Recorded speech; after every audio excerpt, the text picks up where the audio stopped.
কাগজপত্রের কোনো সমস্যা নেই এবং যারা উপস্থিত হয়েছেন সবাইকে আগের নিয়মে পাশ করে দিতে হবে।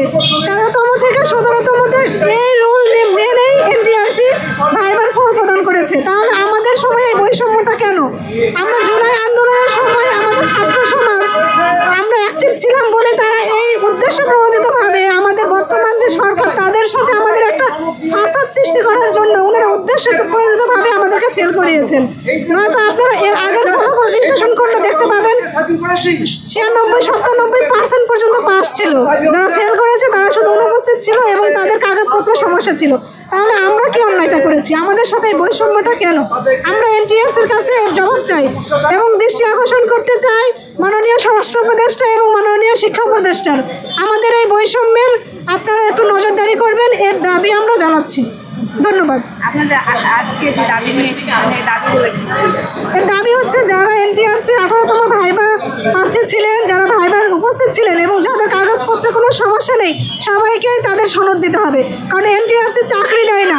অনেকে ভাবেন যে এনটিআরসিতে পাশ করলে ভাইবাতে পাশ করলে আমাদের চাকরি হবে, এটা ভুল ধারণা। ওনারা শুধু একটা সনদ দেয়। তাহলে আগের নিয়মে আগে যারা ভাইবা প্রার্থী ছিল যাদের কাগজপত্র ছিল না উপস্থিত ছিল সবাইকে সনদ দিয়েছে। আমাদের সাথে কেন এই বৈষম্য? যারা 18তম শিক্ষক নিবন্ধনে উপস্থিত ছিলেন এবং যাদের কাগজপত্রের সমস্যা ছিল না তাদের ফলাফল পূর্ণ বিবেচনায় এনে 13 থেকে 17তম ফলাফল পর্যালোচনা করে আমাদেরকে ভাই উত্তীর্ণ করা। 18তম সনদ, প্রত্যেককে সনদ দেওয়া। যাদের বয়স 35 পার হয়ে গিয়েছে তাদেরও আপনাদেরকে সনদ দিতে হবে, কারণ আপনারা চাকরি দেন না। আপনারা গণবিজ্ঞপ্তি দেবেন, সেখানে যদি 35তম নির্ধারণ করে দেন যে বয়স 35, তাহলে তারা অংশগ্রহণ করতে পারবে না, কিন্তু তারা তো সনদ পাবে কারণ তারা পরীক্ষা দিয়েছে, প্রিলি পাস করেছে, রিটেন পাস করেছে, ভাইভাতে উত্তীর্ণ হয়েছে। তারা আপনাদের গণবিজ্ঞপ্তিতে অংশগ্রহণ করতে পারলো না, কিন্তু তারা একটা প্রাইভেট হাই স্কুলে জব করতে পারবে, কারণ তারা এটা পাওয়ার প্রাপ্য। আমি ভাইভাতে অংশগ্রহণ করেছি, এর আগে 35 যারা বয়স ছিল তারা যদি পায় তাহলে 18তমরা পাবে না কেন? তারা তো ভাইভাতে এসেছে, প্রিলি পাস করেছে, রিটেন পাস করেছে, তাদের সাথে এই বৈষম্য কেন?